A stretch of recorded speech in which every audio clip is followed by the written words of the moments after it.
زبیر کو خود بھی پڑھنے لکھنے کا بہت شوق تھا. اس نے 5ویں جماعت بھی بہت اچھے نمبروں سے پاس کی تھی.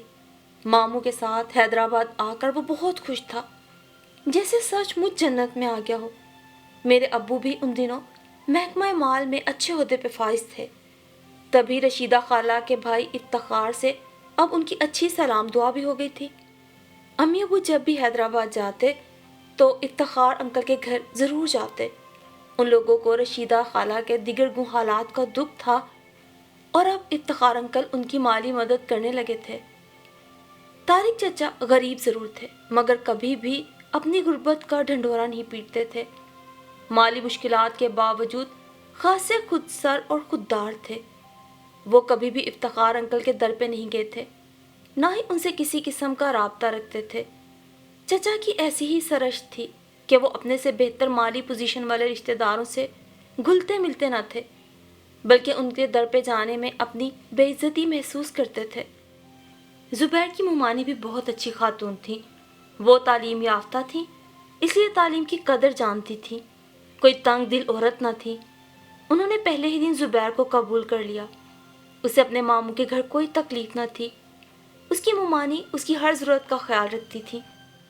جب سے زبیر ان کے گھر آیا تھا وہ میاں بیوی اس کے قدموں کو مبارک سمجھنے لگے تھے کہ 12 سال کے بعد انہیں اولاد کی خوشی ملنے والی تھی.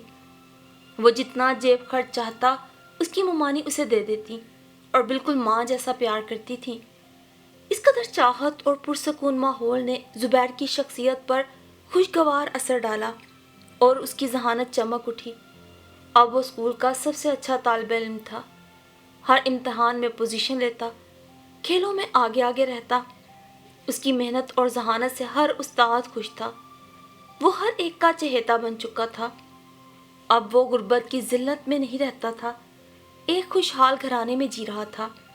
گاڑی پر اسکول آتا جاتا، نوکر اس کی خدمت پر مامور تھا، لہٰذا خود اعتمادی کی دولت سے مالا مال ہو گیا تھا. ہنسمکھ اور خوش مزاج تھا.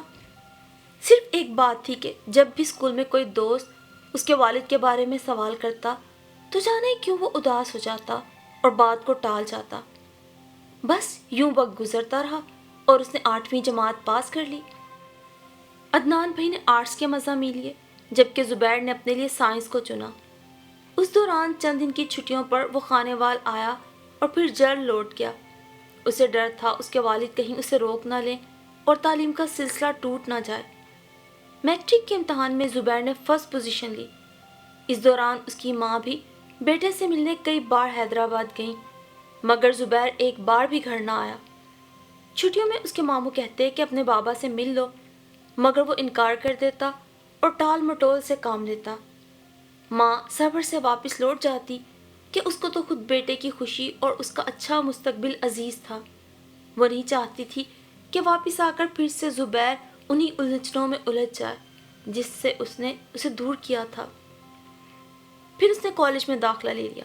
کالج میں وہ ہاکی کا بہترین کھلاڑی منتخب ہوا تو اس کا مزاج کچھ بدل گیا. اب وہ بڑے بڑے امیروں کے لڑکوں سے دوستی رکھتا تھا. رہن سہن، شکل و صورت سے وہ خود کسی امیر زادے سے کم نہ تھا. اس کے ماموں کے پاس پیسے کی کمی نہ تھی. وہ اس کی جیب میں اکثر و بیشتر کالج جانے کے لیے پیسے ڈالتے رہتے جس سے اس میں زیادہ اعتماد ہوتا اور وہ زیادہ سوشل رہتا. اس کے ماموں بھی یہی چاہتے تھے. لڑکا ہے، گھر سے باہر نکلتا ہے، کالج میں 4 اچھے لڑکوں میں اٹھنا بیٹھنا ہوگا، یقیناً کچھ نہ کچھ پیسے ہر وقت اس کی جیب میں رہنے چاہیے ورنہ لڑکوں میں خود اعتمادی نہیں رہتی. انہی دنوں میرے ابو کا ایکسیڈنٹ ہو گیا. بھائی کو تعلیم چھوڑ کے گھر سنبھالنا پڑا. انہوں نے اپنے چچا زاد کے ساتھ کاروبار میں شرکت کی اور ادھر مصروف ہو گئے کہ زبیر سے بھی ملنے نہ جا سکے. ایک روز بھائی کو کاروبار کے سلسلے میں حیدرآباد جانا پڑا.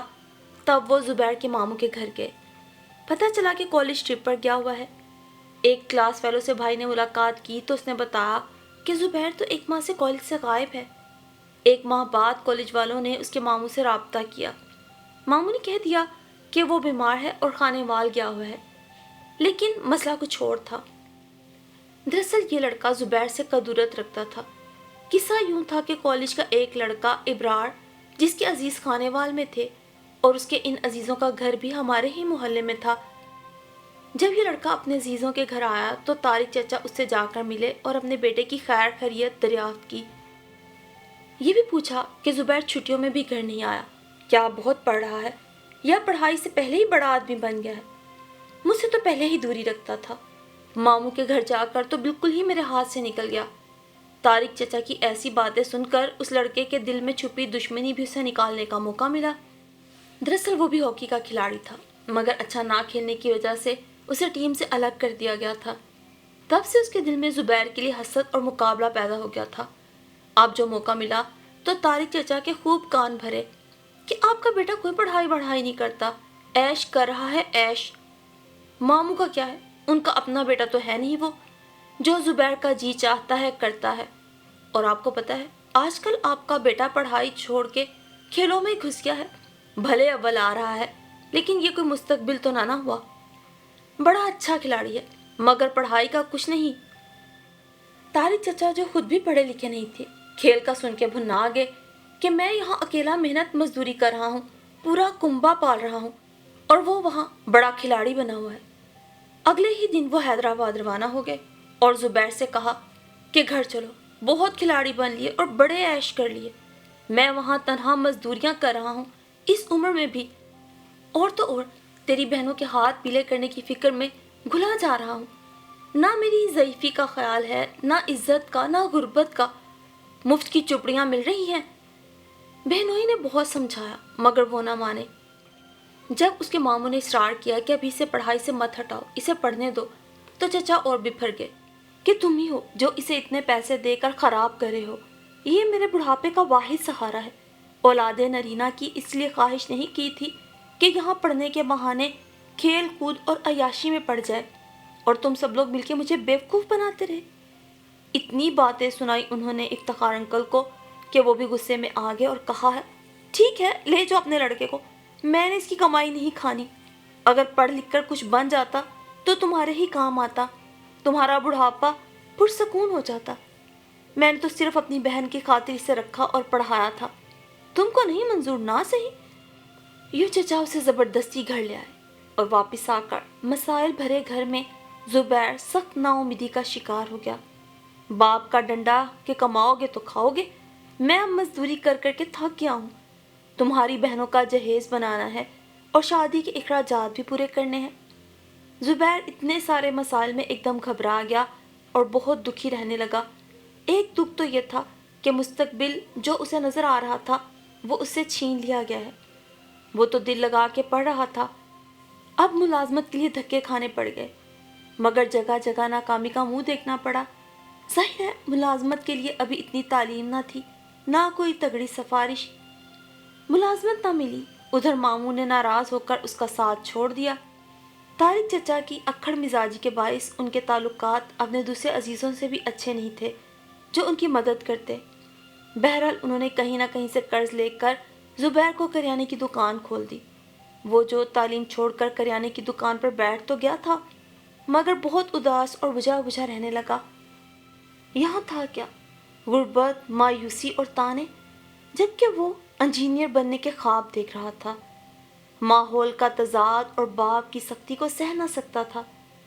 باپ نے دکان کھول کر دے دی اور یہ بھی کہہ دیا کہ تم کماؤ ہم کھائیں گے، ہم نے پوری زندگی بہت محنت کر لی اور تم نے بہت عیش کر لیے، ایسی پڑھائی کہ 2 ٹکے کی نوکری تک نہ ملی کس کام کی ہے۔ وہ جو غربت کے دن بھلا چکا تھا، 8-10 سال سکون اور آرام کے ماموں کے گھر گزار آیا تھا، جہاں غم تھا اور نہ فکرات کا جہنم تھا، جہاں باپ جیسی تند مزاجی کا سامنا نہ تھا، ہر وقت کی تو تکار نہ تھی، اچانک ماحول کے اس تضاد پر بوکھلا سا گیا۔ اس کی سمجھ میں نہیں آتا تھا کہ کیا کروں، تمام راستے جیسے بند ہو چکے تھے۔ چھوٹی سی دکان کی کمائی سے کہاں اتنا کنبہ پالا جاتا ہے، گھر چلانا مشکل تھا، جبکہ دکان چلانے والا بھی ایک ٹوٹے ہوئے دل کا نا تجربہ کار اور شاندار مستقبل کے خواب دیکھنے والا مایوس لڑکا تھا۔ بالآخر حالات سے تنگ آ کر اس نے ماموں کو خط لکھا اور تمام حالات تحریر کر دیے، مگر افتخار انکل تو طارق چچا سے سخت نالاں تھے۔ طارق چچا انہیں ایسی سخت باتیں سنائے تھے کہ ان کا دل ہی برا ہو گیا۔ لہٰذا اب کی بار انہوں نے بھانجے کے خط کا جواب ہی نہ دیا۔ دکان میں لگا ہوا سرمایہ گھر کے راشن میں رفتہ رفتہ پورا ہوتا گیا۔ جب منافع نہ ہوا تو زبیر سخت مایوسی کا شکار رہنے لگا۔ باپ نے بے حد سخت سست کہا اور باور کرایا کہ ماموں کے گھر کے عیش و آرام اور کالج کے ماحول نے تمہیں نکما کر دیا ہے۔ دکان پر تو ڈبو بن کے بیٹھے رہتے ہو، قرض الگ چڑھ گیا ہے، اب پھر سے نوکری ڈھونڈو، شاید کہیں چپڑاسی ہی لگ جاؤ۔ وہ بیچارہ اور درخواستیں ٹائپ کروا کر میرے ابو کے پاس آیا۔ ابو نے بھی کوشش کی لیکن میٹرک پاس کو اچھی نوکری کیا ملنا تھی کہ چھوٹی موٹی نوکری کے لیے بھی کئی ایسے بے روزگار نوجوانوں نے درخواستیں دے رکھی ہوتی تھیں جو خود گریجویٹ تھے۔ زبیر بے شک محنتی باصلاحیت نوجوان تھا، لیکن اس کے باپ نے اپنی ناعاقبت اندیشی کے سبب اس کی ذہنی صلاحیتیں سلب کر لی تھیں۔ طارق چچا ان پڑھ ہی نہیں بہت جلد باز بھی تھے۔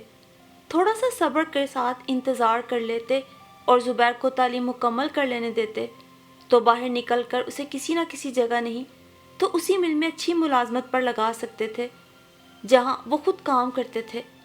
مگر ان جیسے ضدی لوگوں کو کون سمجھا سکتا ہے؟ بے شک ان کی مالی مشکلات تھیں، مگر انہوں نے یہ نہیں سوچا کہ ان کے اکلوتے بیٹے کی تعلیم کا خرچہ کوئی دوسرا برداشت کر رہا ہے اور لڑکا حیدرآباد کے بہترین تعلیمی ادارے میں تعلیم پا رہا ہے۔ رہنے کھانے پینے کے علاوہ جیب خرچہ اور اچھے لباس کی سہولیات بھی ماموں نے اپنی ذمہ لے لی تھی۔ تب ان کو کچھ تو صبر و حوصلہ کرنا چاہیے تھا۔ ماں بیچاری فریاد کرتی رہ گئی اور زبیر کی تو اب یہ حالت تھی کہ جب بھی گھر میں گھستا باپ کی تلخ باتیں پگھلے ہوئے شیشے کی طرح کانوں میں پڑتی۔ باپ کی تلخ باتوں نے اسے اتنا دل برداشتہ کر دیا کہ وہ اپنے کمرے میں جا کر گھنٹوں روتا رہتا۔ زبیر ان دنوں بہت پریشان رہنے لگا تھا، راتوں کو بھی نہ سوتا بلکہ فکر و غم میں روتا ہی رہتا۔ اس کا غم دیکھ کر اس کی بڑی بہن بھی بیمار رہنے لگی، اور تو اور اس کا رشتہ بھی اس لیے ٹوٹ گیا کہ دینے کو جہیز نہ تھا۔ لیکن ان باتوں کا ذمہ دار زبیر تو نہ تھا کہ ہر مصیبت اور بدقسمتی کا اسی کو ذمہ دار ٹھہرا دیا جاتا تھا۔ سوائے میرے بھائی عدنان کے کوئی بھی اس کی تکلیف اور ذہنی اذیت کو نہ سمجھ سکا، جو گھر آ کر اپنے دوست کی پریشانی پہ کڑتا رہتا تھا۔ تنگ آ کر عدنان بھائی اسے ایک روز ایک ذہنی امراض کے ڈاکٹر کے پاس لے گئے، کیونکہ اس کی بیماری اب شدت اختیار کرنے لگی تھی۔ راتوں کو جاگ جاگ کے آنکھوں کے نیچے گڑھے پڑ گئے تھے۔ ڈاکٹر نے چند سکون آور ادویات کے ساتھ نیند کے لیے بھی ایک دوا دی تھی۔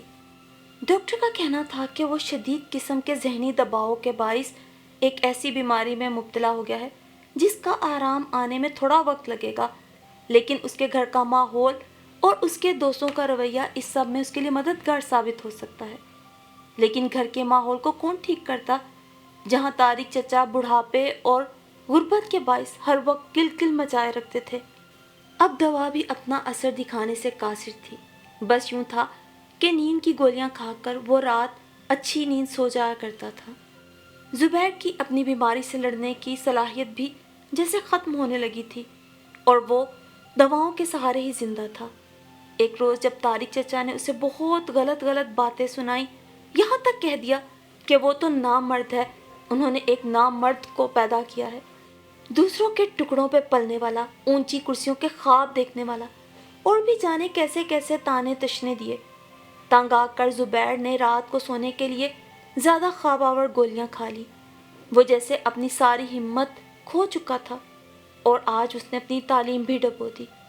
زیادہ گولیاں کھانے کے باعث وہ صبح اٹھ ہی نہ پایا اور اس کی زندگی کے ساتھ اس کی جدوجہد کی ادھوری کہانی بھی ختم ہو گئی۔ ماں اور بہنوں نے اس کے لیے جو خواب دیکھے تھے وہ اس جوان بھائی کے ساتھ ہی قبر میں دفن ہو گئے۔ باپ بھی آہیں بھرتا رہا مگر یہی کہتا کہ تعلیم کی چاہت نے میرے بیٹے کو مجھ سے چھین لیا۔ اس کے ماموں نے اسے اونچے اونچے خواب دکھا دیے، افسری کے خواب دکھا دیے، لیکن مشکل وقت میں بھانجے کے سر پہ ہاتھ نہ رکھا۔ دوسری طرف ماموں بھی پچھتا رہا تھا کہ اپنی انا کو عزیز رکھ کر اس نے اپنا پیارا اور ذہین بھانجا کھو دیا۔ کاش وہ ایسی غفلت سے کام نہ لیتا۔ کیا پچھتائے ہو جب چڑیاں چگ گئیں کھیت، ہم جب ان کے گھر جاتے، بوڑھے باپ کو آنسو بہاتے، ماں کو بین کرتے اور بہنوں کو